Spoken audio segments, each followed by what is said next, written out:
Assalamualaikum warahmatullahi wabarakatuh. Bismillahirrahmanirrahim. Allahumma salli wa sallim ala sayyidina Muhammadin tibbil qulub wa dawaiha wa afiyatil abdani wa shifaiha wa nuril absari wa diyaiha wa ala alihi wa sahbihi wa barik wa sallim ajma'in. Saudara yang berbahagia, senangnya orang yang beriman itu kalau ketemu saudaranya dia mengucapkan assalamualaikum dan mengulurkan tangannya, yang kemudian dia bermusafahah. Ketemu bapak dari mana? Oh, saya dari rumah. Assalamualaikum. Ketemu di masjid, kita jabat tangan. Selepas sholat kita jabat tangan. Ini adalah kebiasaan yang sering kita lakukan bersama dalam kehidupan kita sehari-hari. Nah, sekarang lagi musim wabah corona. Bagaimana bersalaman? Apakah kita harus bersalaman? Saudara yang berbahagia, virus corona ini tidak kita tahu wujudnya seperti apa. Kemudian yang orang yang terpapar itu kita tidak tahu. Maka sebagai bentuk kehati-hatian para medis, kemudian bahkan para ulama, ya, kalau di tausiah di MUI Jawa Timur itu juga untuk sementara tidak bermusafahah terlebih dahulu dalam rangka menjaga keselamatan. Karena memang virus itu tidak ketahuan, kalau ketahuan ya kita pukul bareng. Nah, bagaimana tidak salaman dalam kondisi seperti ini? Di dalam kitab Al-Majmu' karya Al-Imam An-Nawawi juz 16 halaman 268, di situ ada hadis Rasulullah sallallahu alaihi wasallam.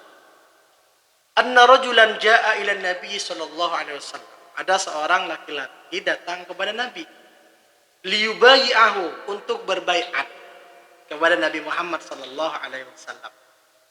Fa akhraja yadahu, dia mengeluarkan tangannya.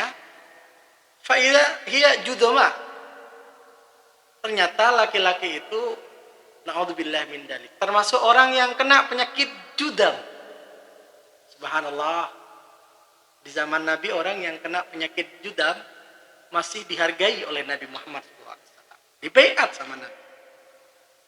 Faqala lahu Nabi sallallahu alaihi wasallam, ketika laki-laki itu menyodorkan tangannya kepada Nabi Muhammad sallallahu alaihi wasallam, Nabi dhammi yadaka. Sudah, kalau bahasa sederhana mungkin hentikan salaman, tidak usah salaman. Qad bayatuka, aku sudah melakukan baiat kepadamu. Jadi melarang untuk salaman Nabi Muhammad sallallahu alaihi wasallam. Wa kana min adatihi sallallahu alaihi wasallam, biasanya Nabi Muhammad sallallahu alaihi wasallam itu al-musafahah, tetap musafahah. Karena yang bersangkutan laki-laki itu kena judam, famtana'ah min musafahatihi li ajlil judam. Nabi melarang untuk bermusafahah dengan Nabi karena laki-laki itu terkena penyakit judam. Nah, ini sebenarnya sudah dicontohkan oleh Nabi Muhammad sallallahu alaihi wasallam. Di dalam pembahasan ulama Al-Azhar, sebagaimana yang diuktif oleh Syekh Hasanain Makhluf pada tahun 1947. Jadi sekitar 1947 itu ada penyakit kolera namanya. Saya nggak nututi. Di situ muncul fatwa Azhar. Ulama-ulama Al-Azhar itu munculkan fatwa. Bagaimana ada orang mau salaman, ya, ketika dalam kondisi bahaya itu, kondisi merebaknya virus-virus itu, fa'ajabtuhum bi anna daf'ad darar wa dar'il khat 'alal anfus wajibun. Maka saya menjawab, seorang ulama Al-Azhar itu menolak kebahayaan kepada diri manusia itu menjadi sesuatu yang wajib. Kenapa? Liqaulihi ta'ala wala tulqu biaidikum ila tahlukah. Jangan kalian itu jerumuskan diri kalian ya dengan cara kalian yang abai itu ila tahlukah, pada kebinasaan.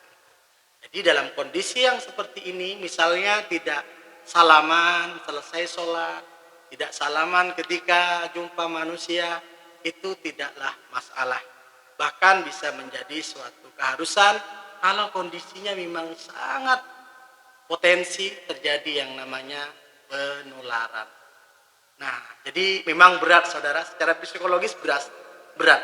Ketemu orang tidak salaman itu berat. Tetapi dalam kondisi seperti ini, kita harus saling memaklumi, saling menghargai bahwa prioritas kita adalah menjaga keselamatan. Mudah-mudahan kendati pun tidak bermusafahah, hati kita bermusafahah.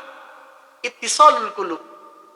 Gak salaman tapi hati kita tetap saling mencintai, saling menghargai, saling menghormati, dan itu adalah kemuliaan di hadapan Allah Subhanahu wa taala. Semoga ada guna dan manfaatnya mengisi ruang-ruang kosong di bulan suci Ramadan. Wassalamualaikum warahmatullahi wabarakatuh.